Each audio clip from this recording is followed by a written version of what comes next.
Salibonani lonke babukeli lani elisikhangeleyo lelisilaleleyo. Silentokozo yokuthi sihlangane kulesi isifundo sesine. Ngiyakholwa ukuba siza kubusiseka lapho uNkulunkulu ekhulumisana lathi.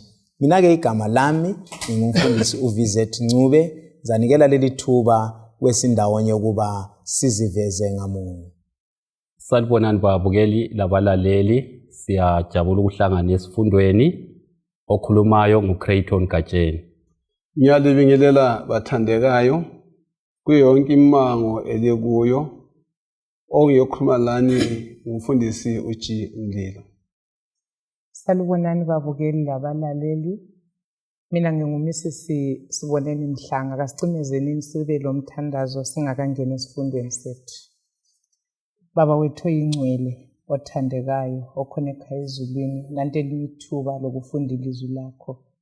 Sinxusa ubukhona bukamoya oyingcwele ukuthambula imfihlakalo ekhona elizwini lakho. Ubususinika amandla sonke esizayizwa lathi sikhuluma ukuthi leyo mfihlakalo siphile ngayo.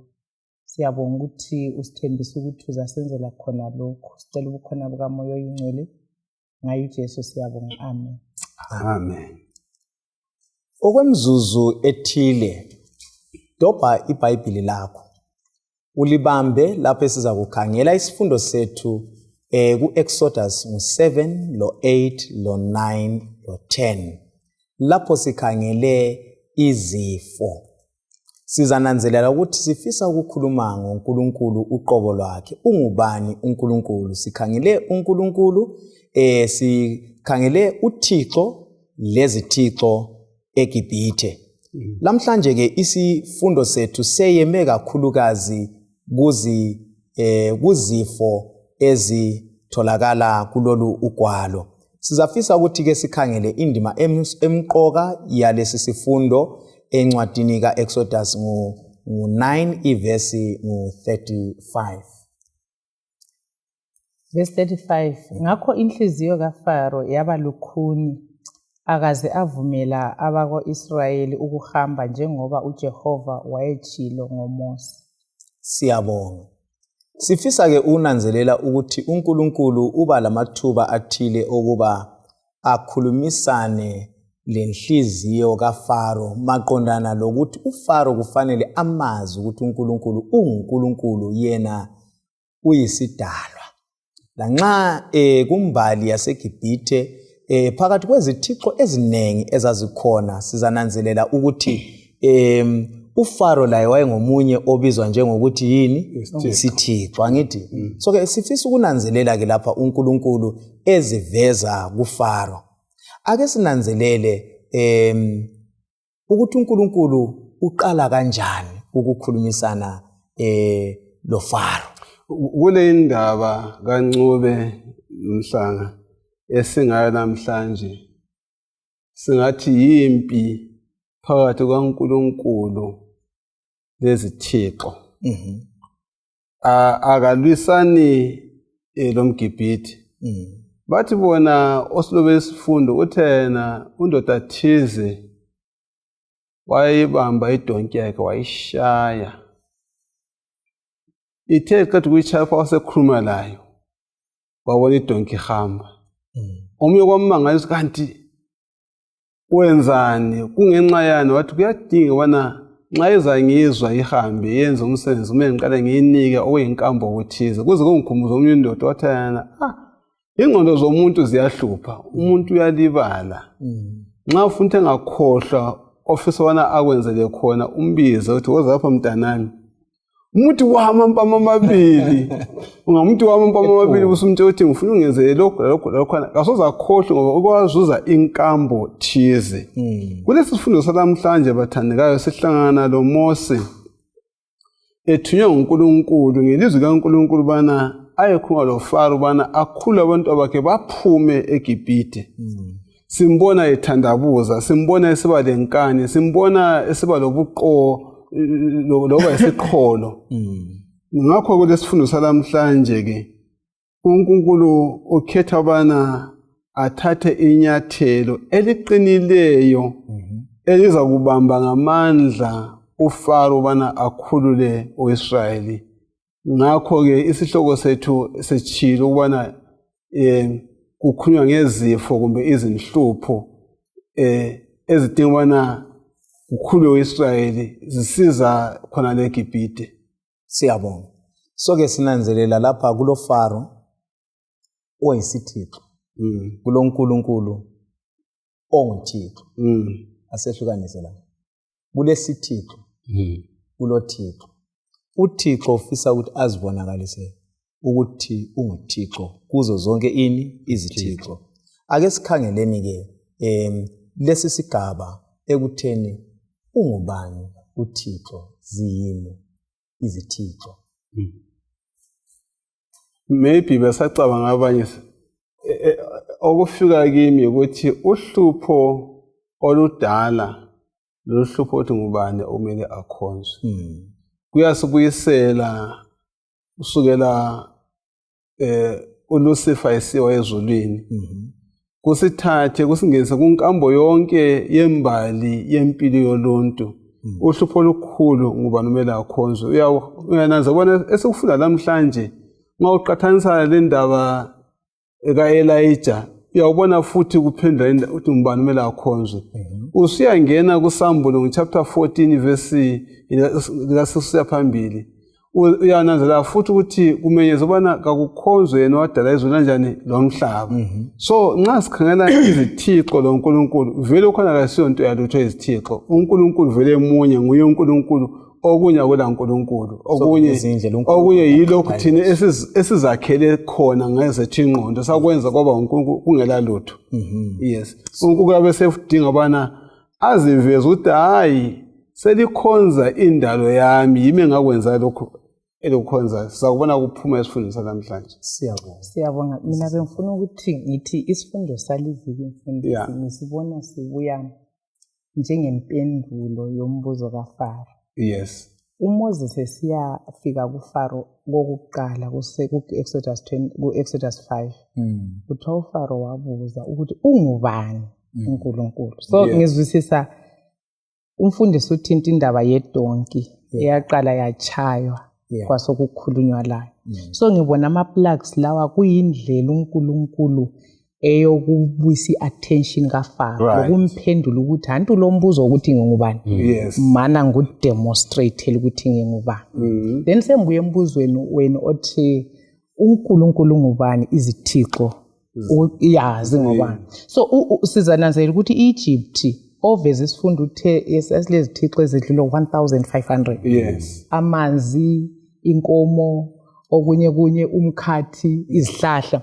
So uNkulunkulu ufuna ukuvezela uFaro ukuthi lokho ethi kungoNkulunkulu mana ngikutshengisela ukuthi kuyini. Bese ngiziveza ukuthi lami ngiyini.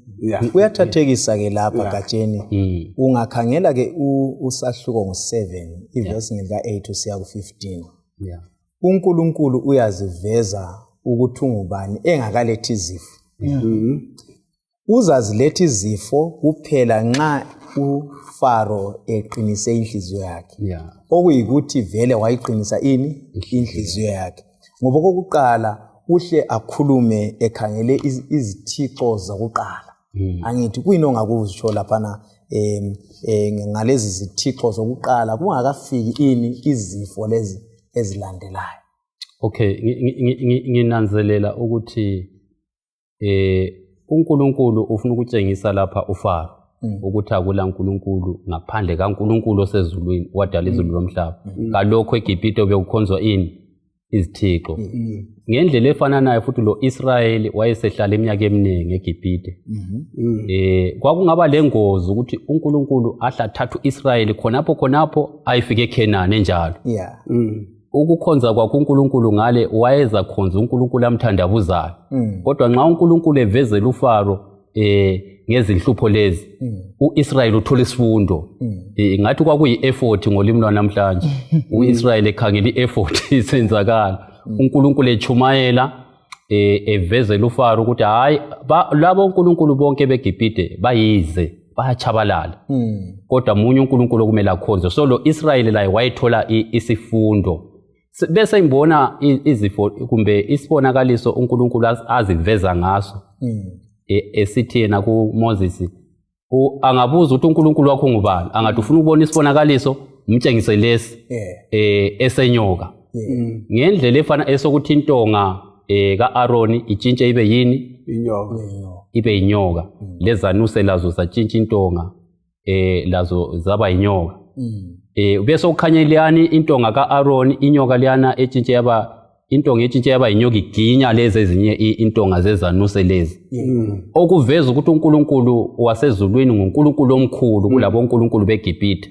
Kodwa ngithe khona ngibala futhi isifundo lesi ngathola ukuthi aye ngamasalamusi lawana yenziwa izanuse vele kabatshintshanga lutho lapha emehlweni kwabantu kwakungani kutshintshile, kodwa eka Aaron intonga yiyo eyatshintshayo. Bakufile inyoka babafihla wani yenza ukugama kutshoyo kunjalo. So intonga yaginya inyoka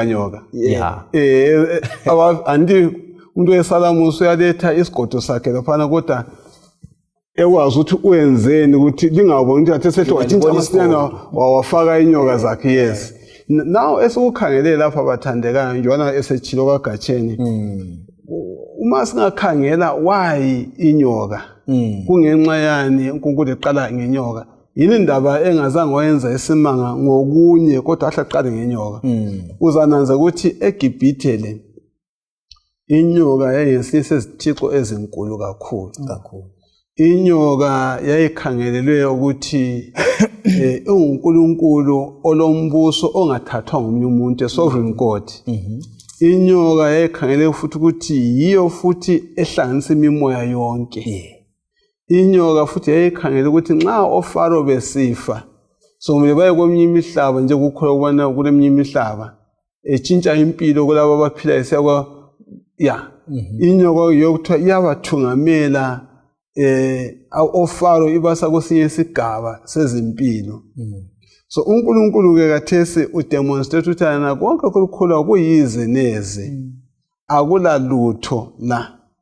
Yikho ke ngitsho lenyoka eziyisikhombisa ziginywa yintonga kabani ekaMoses, okuveza ukuthi nxa uvele ukholwa kulokho kukusekwehlule kudala lokho kukholwayo. So ke sesinanzelela ke ukuthi already uNkulunkulu sehlezi veza kuye uFaro. So ke umbuzo usukhona ubuyela kundima yokwaziwa ngekhanda, angitsho lapho sesimbona ukuthi la nxa uNkulunkulu esemnike ithiphu ukuthi nanzelela ukuthi nginguNkulunkulu, angitsho nanzele ngoba nxa sesifunda ngezifo sisehla sizananzelela ukuthi yizifo eziyingxenye yendalo kaNkulunkulu. uNkulunkulu konke lokhu kudalile, kodwa uletha isifo ngani ngaleyo ndalo. Sithole ke uFaro lapha enjani somisa inhliziyo yakhe. Kuyini singakutsho kutshoni lokhu komisa kwani kwenhliziyo kaFaro? Kuyini singakuthinta lesisimhlanga ngokomiswa kwenhliziyo kaFaro, ngoba iBhayibheli lithi inhliziyo kaFaro yoma. uNkulunkulu emuntwini kumbe kuzidalwa zonke wanika amandla okukhetha. uNkulunkulu uyaziveza, sesikhulumile ukuthi uNkulunkulu sezivezile. So kulo uNkulunkulu weqiniso lezithixo zakho uFaro azaziyo. Kodwa sokufanele ukuthi kulight kumbe ekukhanyeni uNkulunkulu akulethileyo uFaro athathe istand. Yes, athathe isinqumo. So ngifuna ukuthi ngikhangele lapho ukuthi uNkulunkulu ngubani kahle kahle omisa inhliziyo uNkulunkulu kube uFaro. Right. Umuntu okwesifunda uqale uthe imimangaliso kuthiwa ama-plagues, inhlupho lezi ezokuqala sithola uFaro esala ezomisela yena inhliziyo, esala i-evidence uNkulunkulu eyikhangele kucace ukuthi hayi lapha uNkulunkulu nguye uNkulunkulu lapha, kodwa inhliziyo yakhe iyali isala. So kusiya phambili vele i-evidence alokho eyiqhubekiselwa phambili uyayala. Yazi ngifundeni mfundisi ukuthi kulomumo onjengokuthi singafaka amanzi abhoyilayo ayenza izinto ezimbili ezintweni ezimbili njengokuthi egwilini liyaba soft amanzi aboyilayo kodwa eqandeni liyaba hard. So kwesinye isikhathi kule munye imumo uNkulunkulu avuma ukuthi singene kiyo kodwa sokudependa ngokuthi ngiligwili kumbe leli liqanda.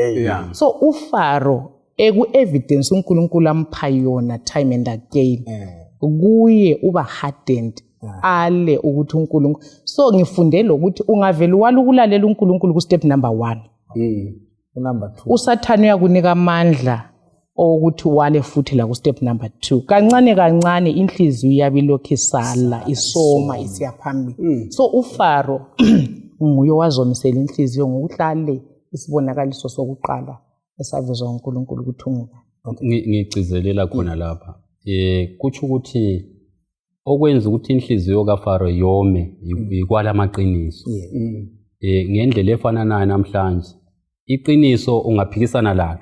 Sifake example yomuntu isibonelo somuntu mhlawumbe obona abantu abangaqokanga kumbe ku TV kumbe kusefonini nxa kungokwakuqala kuyamchayisa ngovalo kodwa ke angaphindwa okwesibili aphindwa okwesithathu uvalo luyehla.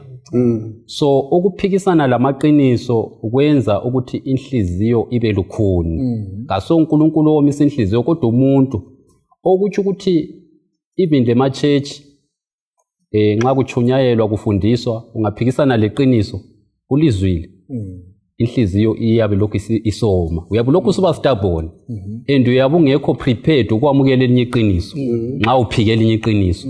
So kufanele ukuthi sifunde ukwamukela amaqiniso nxa ebuya through izifundo kumbe intshumayelo sibala amabhuku kuzasincedisa ukuthi uNkulunkulu asivezele amanye amaqiniso.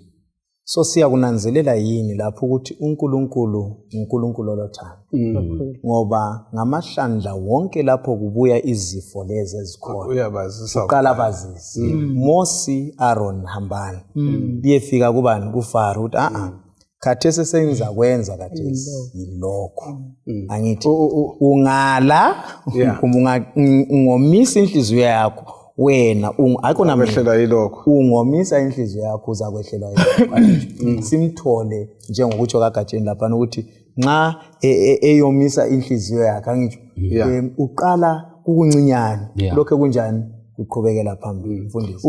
Uche kahle wathinta ngokoma kwegwili leqanda umlobi usilethele ukuthi ilanga elifananayo nxa lihlaba phezulu kwemajarini ibhada iyancibilile kodwa phezulu komdaka wenza njani uyoma okuveza sobana ukusindiswa lokulahlwa kusezandleni zethu.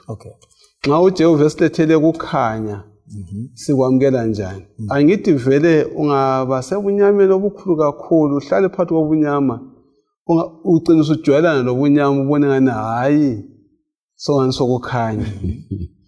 So uFaro wavumona ahlale ebunyameni wazobona sengani hayi sekungconywana sokukhanya kodwa lokho engaphi esebunyameni. So uNkulunkulu ekusindisweni kwethu yithi esinjani sizikhethe njalo omunye sechilo umbuzo oqhakathekileyo ngoba le ndaba nxa ngikhangela mina ngiyibona futhi ihamba le ndaba yokuthuka umoya oyingcwele kakhulu. Umoya oyingcwele uyasincenga asilethele kukhanya hayi nxa usenza lokho kuzabanje nxa usenza lokho kuzabanje ancenge aza kuchiya khona ukuthi sithi thina kuthi hayi uNkulunkulu wawumisa inhliziyo yakhe hayi wancenga wazathi sengincengile njengesikhathini sika Noah umoya wami uzakusuka ebantwini sengincenga sokwanele kanti nxa ungasancengeki kuthiweni siyabonga wasemtshiya njalo. So uvuna lokho wena okuhlanyelele. So siyananzelela ke lapho ukuthi ulethwe esifundweni ukuthi uFaro womisa inhliziyo yakhe 9 times. Kwabuya kwavezwa ukuthi uNkulunkulu womisa inhliziyo kaFaro 9 times. Esichasisa yikho lokho ukuthi uFaro wenza isinqumo sokuphikisa intando kaBani kaNkulunkulu. uNkulunkulu wamukela wavuma ukuthi kenze akufisayo ngoba uNkulunkulu wonke umuntu emphile amandla okunjani okukhetha kasizange senziwe njengerobot red akube ngured emba angithi kasizange senziwe njengesigqili ukuthi ngathi yeqa weqe angithi uNkulunkulu uyaveza okuyintando yakhe angithi so ke kusithungamela ke lokho ukuthi sikhangele izifo zokuqala ezintathu angithi ake sikhangeleni izifo lezi ezokuqala ezintathu sizifumana ke balaleli lababukeli encwadini kaExodus ngo7 ivesi ngelika 14 usiyafika kuExodus ngo8 ivesi ngelika 19 singakhangela kulezifo ezintathu zonke lezi zifo ezintathu zilokwenza ngezithixo zaseGibhithe so uNkulunkulu njengomdali uza aye address ukuthi ungubani ungumdali kulezi izithixo okuyikho yena ayekudalile angitsho so kuyini sikunanzelelayo ngalezi zifo ezintathu sinanzelela lapha ande sikhulume ngesithixo sokuqala inyoka esesibili ngamanzi actually isifo sokuqala ngitsho siba yini ngamanzi yes nxa sekufika kuzifo kodwa isibonakaliso sokuqala ngale sibe yini sibe inyoka so isifo sokuqala umfundisi uyakuveza lapha kuyini ngamanzi alright bese ngihlanganisa lapha ubana ukuza kusifo sokuqala amanzi na ngifuna sikhangele ukuthi amanzi ayephathwa njani eGibhithe why uNkulunkulu esiza emanzini amanzi yoba bethembele kuwo abantu baseGibhithe themba labo lonke lasemanzini ukuphila babethi bona amanzi ayumthombo wokuphila yonke into abayenzayo ukuthi uNkulunkulu wamanzi usinika yini impilo base bedela wana bakwazi uJehova nguye obanika yini impilo njengalokho uExodus chapter 17 sithi bana bayahamba bayaphila abantu nguye ubani uNkulunkulu ngakho ke uyaziveza kule uNkulunkulu happy uNkulunkulu kanjani wamanzi ukuthi hayi ngifuna ubana ngiphendule amanzi abe ligazi uba ligazi kwakumele ukufa yes ngoba kwahle kwafa lezi nanela zeziphatha kwafana emanzini kwakumele ukufa yikho lokho zawahlasela isithixo osibabone ukuthi hayi isoseni yokuphila kayikho lapha ukuphila kokimi abanye bangaphambili ngendaba efana nayo ake sikhangeleni lezi zifo umfundisi ekhulume ngesifo samanzi kukhona singakuphika kiso lapha amanzi okay njengoba sechila umfundisi ukuthi abantu laba babeqhakathekisa kakhulu umfula uNile umfula lo uNile wayisithixo eGibhithe so wawabancedisa ezintweni ezinengi baze bakholwa ukuthi isithixo lesi singuprovider ngoba babesenza izinto zeagriculture so uNkulunkulu lapha sebatshengisa ukuthi hayi kulokuthi bakhonze izidalwa kabakhonza umdali yikho esehle abatshengisa ukuthi isithixo lesi esingamanzi kasincedi lutho lesi amanzi wonke seligazi ngaphandle kwalapho kuhlala khona abantwana bakwaIsrayeli wonke amasources amanzi kwasokuphuma igazi ukutshengisa ukuthi uNkulunkulu ubakhomba kuNkulunkulu weqiniso owadala izulu lomhlaba siyabonga anisiyananzelela yathi sisemfuleni uNile kodwa isifo lesi kasipheleli khona ngale sihamba sisifike ezindlini lasezimpompini uyakubona ngokuyana so kulamandla amakhulu kusuka khona lapho kulesinye isimanga la yonke into esemfuleni lapha nesifile sekunuka kodwa ngenxa uNkulunkulu ngenhlakanipho yakhe enze isimanga kuphume ini amaxoxo vela aphumanga aphume emanzini so avele ngaphi uNkulunkulu uyaveza ukuthi lokho evele ngumdali lokho in control angitsho esacela ukuthi uMrs Mhlanga sibalele uchapter ngo8 ivesi ngelika1 usehlalayo ke sikhangele lesi sifo samaxoxo verse 1 uJehova wathi kuMose buyela njalo kuFaro uthi kuye uJehova uthi vumela abantu bami bahambe baye ngikhonza ungala ngizathumela uhlupho lwamaxoxo elizweni lakho umfula uNile uzagcwala amaxoxo azangena esigodlweni sakho lasendlini yakho yokulala lasembhedeni wakho angene lezindlini zezikhulu zakho lezabantu bakho azagcwala ezindaweni zenu zokuphekela lasemganwini yenu yokuvubela izinkwa. Amaxoxo la azakuba phezu kwakho laphezu kwabantu bakho kanye lezikhulu zakho. Ake sikhangele la. Siyabona yini ukuthi ngale amanzi abengamanzi. Kodwa uNkulunkulu lokho esondela kusondela emntwini la. Khathesi sesikhuluma ngexoxo selisembhedeni. Emganwini Sikhulume ngomgani. So akula ndawo lapho anyathela khona lixoxo, yonke indawo kuyini lixoxo. uNkulunkulu uyakhuluma. Njalo lokhu uthe hamba kubani? kuFaro. Akukenzakala. Lokhu kuza kwenzakala Faro nxa inhliziyo yakho unjani, uqhubeka unjani, uyomisa. Ngempela ayomisa. Kulento engiyifundayo la. Kulento engiyifundayo. Into yokuqala engiyifundayo umfula uNayili leminye imfula eseduze laphana. Bebehlezi besikha kuyo amanzi. Abakazi bawabona amaxoxo alolo hlobo. Into engifunda lapha yile nxa kothana umtshele uFaro ukuthi kuza kuphuma into enje. Nxa sesenza bona kuphume kuyabuyela futhi kundalo. Lapho kuthi akube khona lokho kwaba khona. Kanti sakube khona amaxoxo abakhona abayi oversize. Okuveza ukuthi uFaro akumelanga ukuthandabuza ukuthi mina ngingumdali wezinto zonke. Yimi ngadala konke lokho khonoko sokukhonza ngathi lokho zeni nxa ukufuna ukukhonza kube kunengi letha kube kuze kugcwala lasenkomitini lasemganwini kugcwale yonke indawo ngoba yimi engakwenzayo uFaro. Yikho kwamele kuphume emlonyeni kaMose ukuthi ngizakwenza abe maningi amaxoxo. Yabona indaba. So nalokho kungibuyisela kuSamuel chapter 14 mesabeni yena wadala izulu nomhlaba lakho olwandle lemithombo kuba khona amaxoxo. Yes, kumele kwesatshwe uNkulunkulu. Yes. Mina ngelombuzo kulokho okulethwa ngumfundisi uyangifikela nxa ekuletha uverse 10. Amaxoxo segcwele indawo yonke. uFaro ucela ukuthi Moses akumncenga uNkulunkulu wakho ayisusa into le.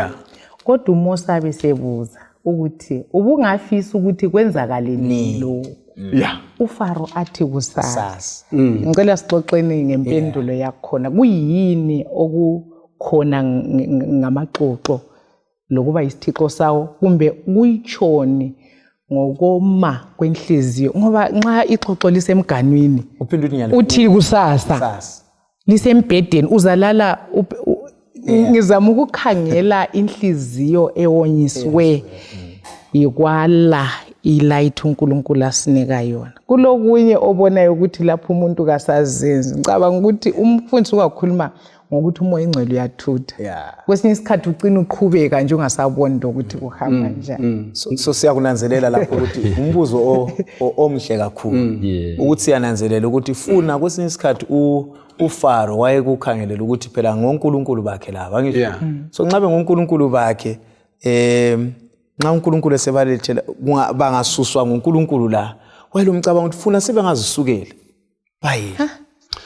Kumbe wayezama ukubhaya isikhathi njengale khumbula liyani yama magicians ngale eBabylon ukuthi kumbe mhlawumbe wayecabanga ukuthi kulolutho ama magicians mhlawumbe angalwenza ukuze amelane loNkulunkulu. So ngicabanga ukuthi wayezama ukubhaya isikhathi ukuzama ukuphendula lapho. Nxa sibala ichapter efana nayo ku Patriarchs and Prophets echasisa indaba leyi sitshela ukuthi uFaro wayelengqondo yokuthi nxa enganikwa isikhathi kusiyafika kusasa engxenye okungamaxoxo lokho kungazibuyela emanzini. Nxa engabuyela emanzini amaxoxo lawana kuthi ukuthi kaselakho ukukhothamela uNkulunkulu kaMoses ngoba ayengakufuni lapha ukuthi kukhanye sengazathi oNkulunkulu bakhe abalamandla. Wayefuna ukuthi kusale sengazathi hayi amaxoxo lawa vele azibuyele ngoba ngoNkulunkulu bethu vele. Okunye uNkulunkulu kuzo zonke izinto akafuni usale uthandabuza ukuthi lesi isandla sikaNkulunkulu. Khonokho abakutshoyo ukuthi nga amaxoxo azihambela ongasoze abone ukuthi isandla sikamlimi. Ungakhangela kwe-Elijah ngale. Elijah uthi akuzukuba khona izulu kwesikhathi esingaka. Abesedinga futhi akwenze kube sobala kumuntu wonke ukuthi lokho akuvele esandleni somuntu nguvela kuNkulunkulu kwathana ngize ngikhulume mina. Engxenye kwakungadingala ukuthi yena ngamaxoxo azathana amaxoxo azaphuma exactly 1 o'clock. Kumbe azakufa exactly 1 o'clock. Ukuthi kubonakala ukuthi hayi akuphumputhwa lulimi indaba levela kubani komlimi ngokwakhe. Futhi kasazange abuyelela emanzini ahlafa wonke ukuthi ahlo uzibone ukuthi hayi lapha akudlala umdlalo ngumlimi okhulumileyo. So kunengi ukuthi okwelula isikhathi ukuthi kufakazeke kusuthiseke ngempela ukuthi hayi ngumlimi okhulumileyo. Ake ubale uverse ngelika 13 usiya ku15 izasinika futhi enye ingcazelo kumbe engasiphendula umbuzo lo. uJehova wenza lokho uMose ayekucelile. Amaxoxo afa ezindlini lemagumeni lemasimini. Bawabuthelela abazinqwabanqwaba. Ilizwe lonke lanuka phu ngamaxoxo.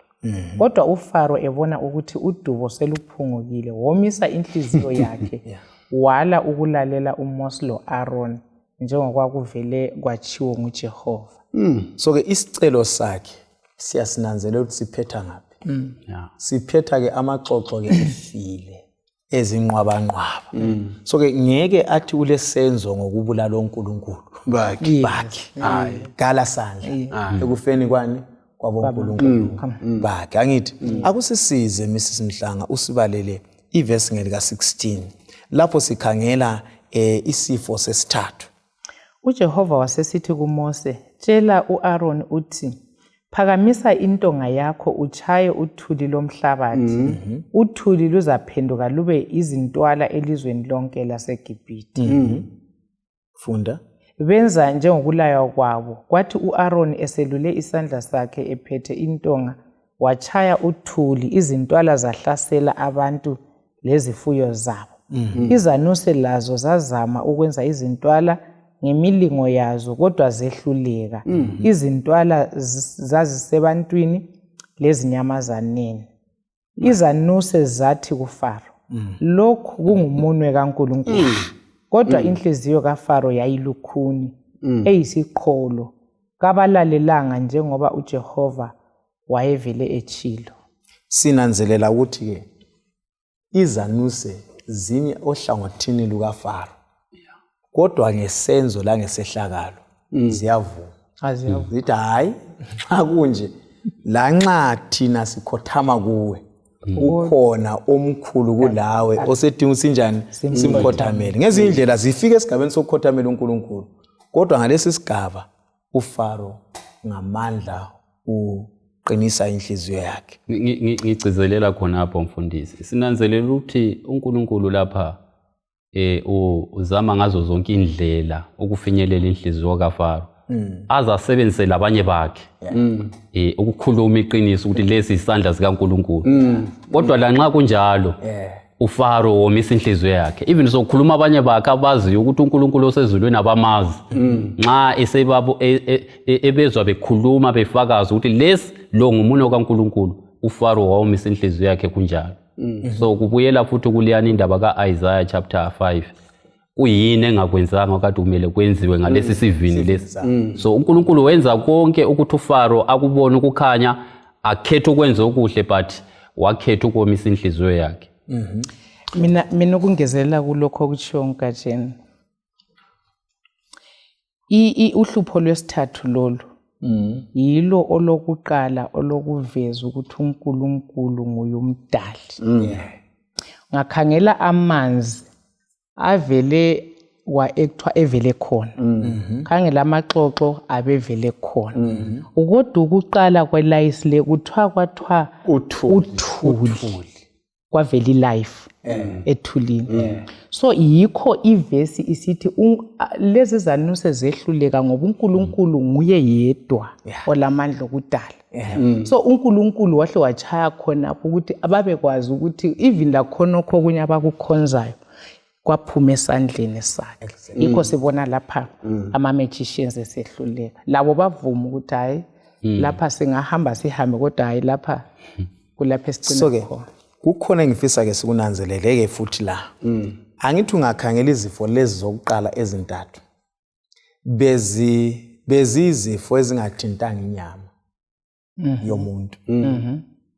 Bebe kuyizifo uzibona nanziyana nankuyana lokho uyangiphambanisa kuyathi angithi nxa siseqela kuzifo ezintathu ezilandelayo sekutshintsha kade sekulanda inyama sesithola kade sesikhuluma ngezibawo sesikhuluma ngezifuyo sibuye sikhulume ngamathumba angitsho ungakhangela izibawo zibuhlungu nxa ziluma angitsho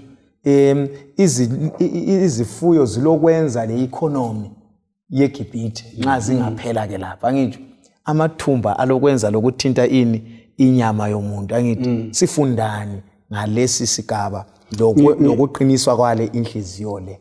Ngiqala ngibuyele emuva kulokho abakutshiloyo ukuthi andivele isifundo sethu sikhangela uNkulunkulu elwisa engalwi lamaGibhithe elwisa lokho abakukhonzayo useqedelane lamanzi uqedelana lamaxoxo okukho ukuthi impilo ivela khopha emanzini kathi sibathi futhi uNkulunkulu selanda ke yena uGebhi lo othiwa yisithixo somhlaba lezi minyane oyintwala lezi babevele bezikhonza lazo kuthiwa isithixo senjani somhlaba setshilo okamhlanga ukuthi hayi uNkulunkulu waveza ukuthi ungumdali ngokusebenzisa uthuli bayehlutshwa into abanjani abantu bayikhonza so uNkulunkulu lapho uyaveza ukuthi usemlwisile lo usenqobile futhi isithixo senjani esomhlaba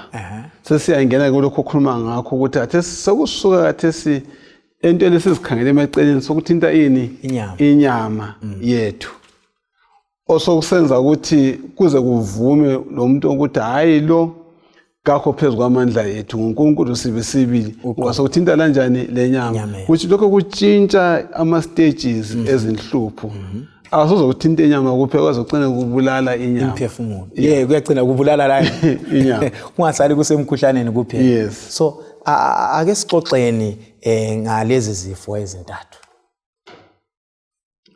Lapha mfundisi sinanzelela ukuthi uNkulunkulu lokho ezama ukuveza umusa wakhe ebantwini baseGibhithe lenkosi yabo layo isithixo futhi ukuthi mhlawumbe bengavuleka amehlo babona ukuthi hayi izinto abazikhonzayo zonke lezi ziyize kufanele ukuthi bakhonze uNkulunkulu osezulwini kodwa siyananzelela ukuthi nxa konke kusenzakala konke lokho inhliziyo kaFaro iBhayibheli lithi yoma lokho ephikisana lentando kaNkulunkulu uNkulunkulu akuvezayo kayisikho kwenzakalayo kuFaro kwenzakala iopposite ukuthi lanxa isisondele eduze sokuthinta inyama okuze uNkulunkulu azama ukuthi abanxuse still hayi uFaro lokho ephikisana lentando kaNkulunkulu.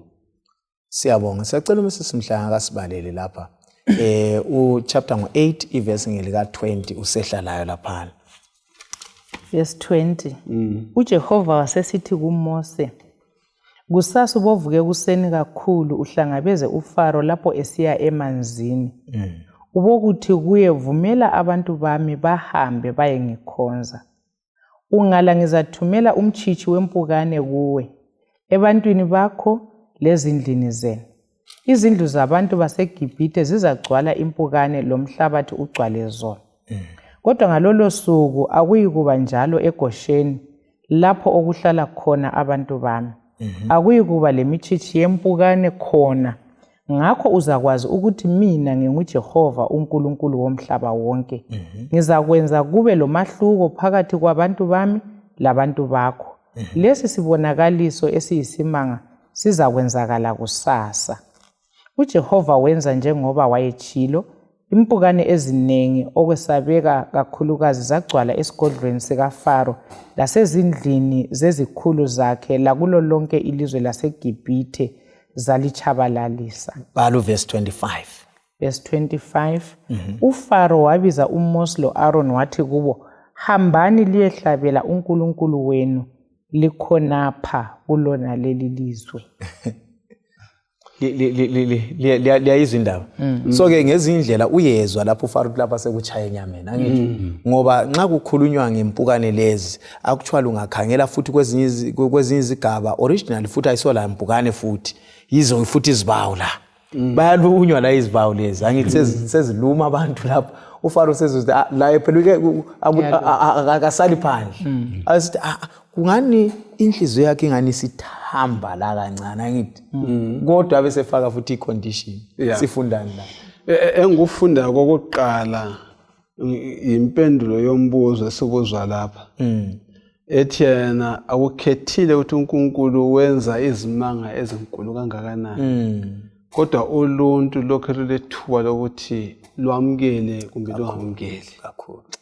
Now uma sesikhangela la iversion kaMrs Mhlanga ikhuluma ngempukane le engibala lapha ithi yizibawu izibawu lempukane imulinye ya ngoba nxa usukhangela ngiphosa ngivume uzibawu ngoba mbona lezi zabaluma laba bantu zabaluma ya ugoqela la uFaro ya into lani yaluma ibuhlungu okay ibuhlungu ngiyakhumbula kwangubani 1982 uma ngaphambanisi sasisuka ngisuka eKariba kuhlanganwe eKariba eMathuzadona National Parks ngihamba ngomqolo ngibuyela eChizalela lapha ngisebenzela khona sengisiyabanga kundawo othiwa kusenembiri ilanga lichisa okumangalisayo futhi ngangikhiphe leskipa sami zangena izibawu emoteni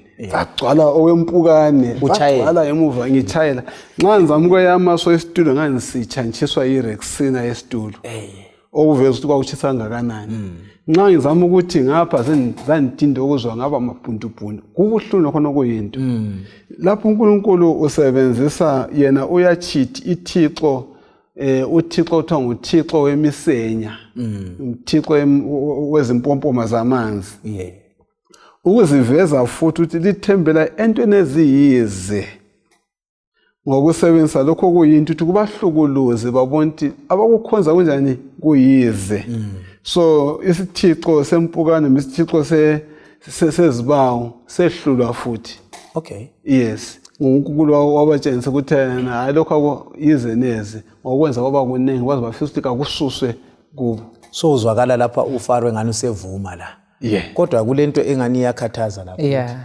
kade indaba ukuvuma kwakhe kulokwenza ukuthi hayi kabakhonze kodwa bakhonze belapha kuze kuqinisa ukuthi bengabi belapha ngithola isifundo khonapho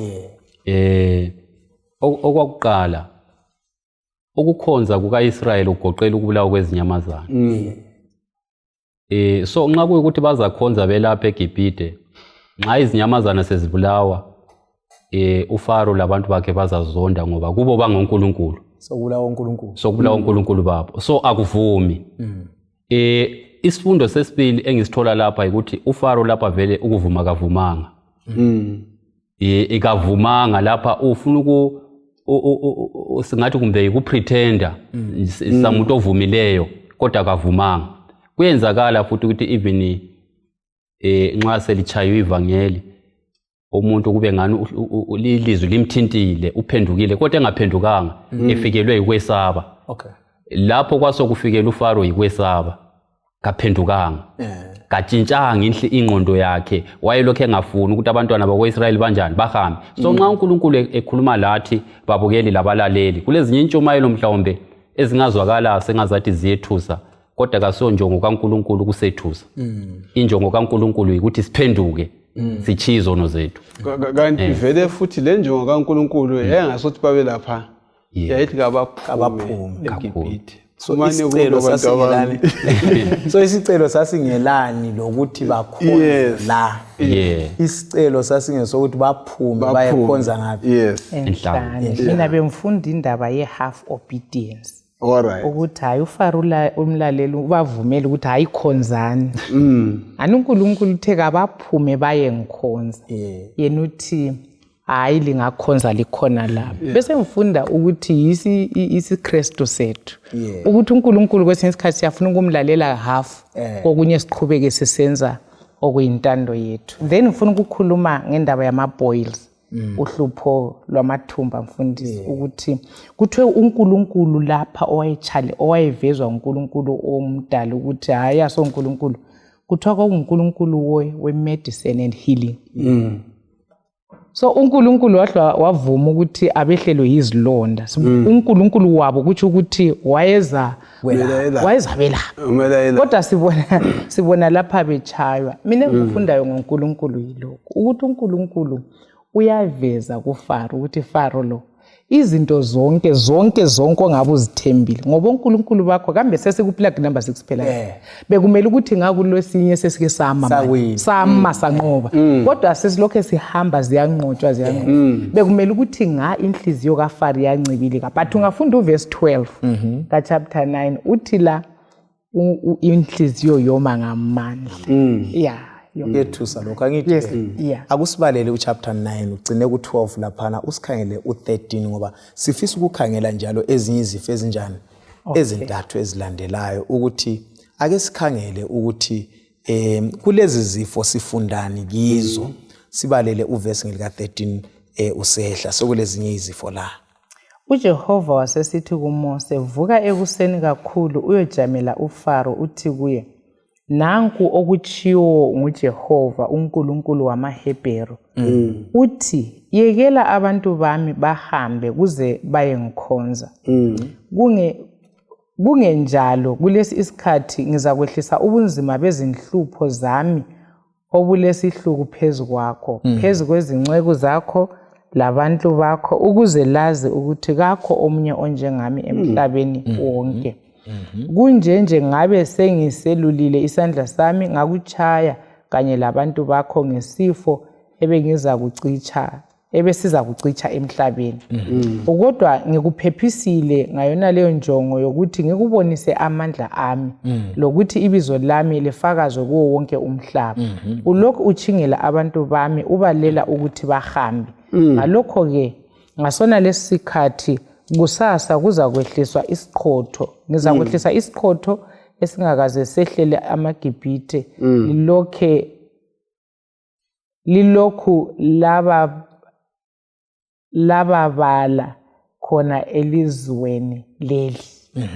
So ke singananzelela sekusiza uNkulunkulu lapha useqinisa ukuthi khathesi zwana sengiqinisa la nxa ubucabanga ukuthi ikhuba ngilichonisile bengalichonisanga selitshona ke khathesi angithi futhi uzananzelela ukuthi kusona lesi kulesi sifo lesi kulalapho esizaphuma laye uFaro evuma uNkulunkulu evuma ukuthi mina ngiwicked mina labantu bami sibabi uNkulunkulu ukhona ngaleso sikhathi kulapho besikhalela ukuthi sihle simuzi ukuthi hayi khathesi ngivumile kodwa inhliziyo yala injani iqina ngamandla sifundani na ngikhangela indlela kumbe isequence ohamba ngayo oqala ngokuhlasela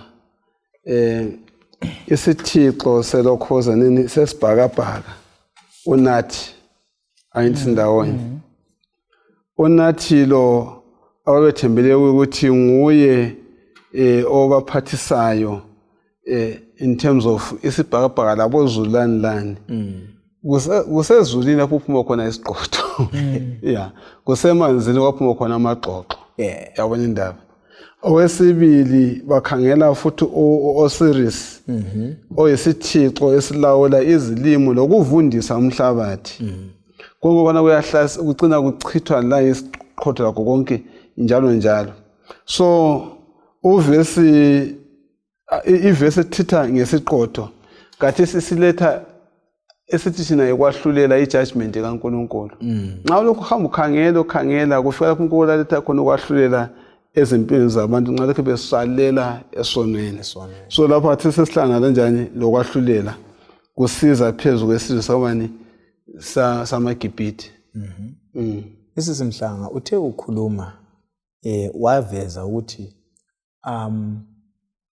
izithixo zazinengi eGibhithe. Sivezelwe ezifika 1500 izithixo, angitsho. Ungakhangela uNkulunkulu in as much etshonisa ikhuba la, uveza uthando lwakhe. Ngoba nxa efika kahle abulale izithixo zongu 1500, hayi uyazidobha ngasinye. Dawona uthembele esikhaya lesiso sithembe kakhulu, adobhe esinye alandele ngapha nti yizithixo versus uThixo, angitsho. Kodwa kakula phela ngoba zinengi 1500 against uThixo. Kodwa kasikho lesisodwa esingani siyavuse ini ikhanda. Njalo uNkulunkulu ngakho kuphela ezithixweni lezi ufuna ukuthi lo, ngoba uFaro la uyisithixo ngokwakhe. So ufuna ukuthi ke uFaro avume ukuthi yena lezi thixo kazana bangangafika indawo ngobani, ngoNkulunkulu. So uNkulunkulu wayele emtshengisa amandla akhe, uyaveza ukuthi ungubani, uNkulunkulu kancane kancane, kodwa uyala uFaro. Ngigcizelela lapha mfundisi, nxa sikhangela inhlupho lezi izichaya izithixo, ngithemba kulapho vele okulomkantsho wesifundo ukuthi yimpi phakathi kaNkulunkulu lezithixo. uNkulunkulu into angayifuniyo yikukhonzwa kwezithixo. Manje ke khathesi umuntu ozwa lesi sifundo kubabukeli labalaleli sengathi thina anti izithixo kasilazo. Kodwa ke zikhona ezinye izinto esezingaba izithixo kathesi. Noma yiphi into umuntu ayithandayo okwedlula uNkulunkulu ayinika isikhathi, into ayithandayo futhi akholwa ukuthi iyamvikela, inguprovide empilweni yakhe, isithixo. Nxa kulento uNkulunkulu ayizondayo, nxa sifunda isifundo lesi, yikuthi umuntu akhonza abanye uNkulunkulu, izithixo ongasobani, ongasoNkulunkulu. Singafunda indaba ezulu likaZamcolo, kuthiwa abantu labana baqalisa ukubona izithixo zabo uNkulunkulu wazidestroya besaphila bengakafi, waqala ngokudila ngazo. So sinanzelela ukuthi into yokukhonza abanye uNkulunkulu leyi yinto eserious, okuyikuthi nxa umuntu angathanda imali ngabanye uNkulunkulu, angadla okwechumi sokuNkulunkulu wakhe imali yona liyana. So kufanele ukuthi sibuyele kuvese ke yakhulunywa ngumfundisi uRevelation chapter 14, khonzani uNkulunkulu, mesabeni uNkulunkulu, limnike udumo ngoba ihola lakhe lokwahlulela selinjani, limkhonze yena owadala izulu lomhlaba lemthombo yamanzi.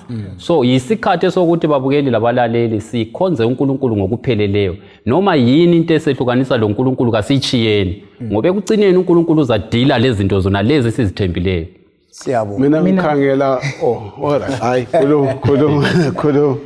Nabe ngifuna ukuletha lokho ukuthi nxa singathi sise ngithi emulini, umuntu angavela angena endlini abamba umhlanga ambulale, vele sesifile, akula ukhande seqedelane lemoni. So uFaro iproblem yakhe yayingekho engqondweni wayesizwa, wayibona lento yonke yayiclear engqondweni yakuthi alafa vela ngini. Inhliziyo, iproblem yayisenhliziyweni. Inhliziyo yalo ukuthamba. Lawa sithi kulalapha inhliziyo ingoma ibe seared like with a hot iron. Ayizwi impression kamoyo yini. Yikho lapho kwakule nhlupho khona lo Faro. uFaro into yonke yayiclear ukuthi intellectually ngiyakuzwisisa ukuthi vele absentshayetheni ya. Kodwa kwenza le still ukukhothamela uNkulunkulu wezulu into esenhliziyweni. Umoya oyingcwele wayengekho ukuthi impressed. Siyabonga. Nabe ngifuna ukuthi ngithi bathandekayo, okuqhakathekileyo yekwazi ukuthi sithembele ngaphi. Okamhlanga sechiyo thena ngekhaya bathembe ukuthi umhlanga uyovikela ekhaya. Ungavele udilize ithemba labantu, yikubona ukuthi omunye umuntu engaba lamagross abe lenotho kuhlasele ukuthi kawani, is either engawela phansi afe, abanye bagula umkhuhlane wengqondo ngoba ithemba lakhe lonke selidilikile. Thina kulesi zifundo kuzo zonke izinhlupho lezifo ezehlela eGibhithe kumele sifundise ukuthi ngubani omele simethembe empilweni. Singathemba ezintweni zingasuswa lezo zinto sizakuma yini. kuFaro wathembela kukonke khona uNkulunkulu wademonstrate ukuthi hayi lina kholwani kimi kholwani kimi yimi ngilempilo uhlupho ikhona ukuthi uyomisa yini inhliziyo yakhe seza kubona ke kuvikelezayo ukuthi komsa kwenhliziyo lokho kubangelani akuphethi kodwa kucina ngezidumbu sokusiya kufa amazibulo sizakubona lokho kuvikelandelayo.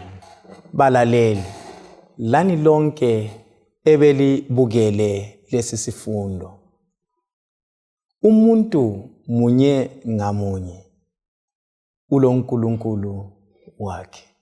uNkulunkulu sibekile ke ukuba siphila kwana lomhlaba sibe lamandla okukhetha.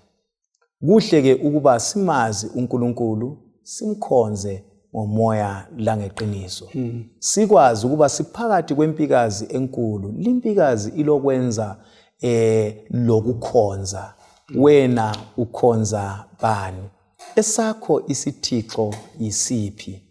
Omunye isithixo sakhe yifoni, omunye isithixo sakhe imali, omunye isithixo sakhe ngamandla, omunye isithixo sakhe lijaha lakhe ngumkakhe kungaba kuyini. Kodwa umbuzo ngothi wena isithixo sakho ngubani?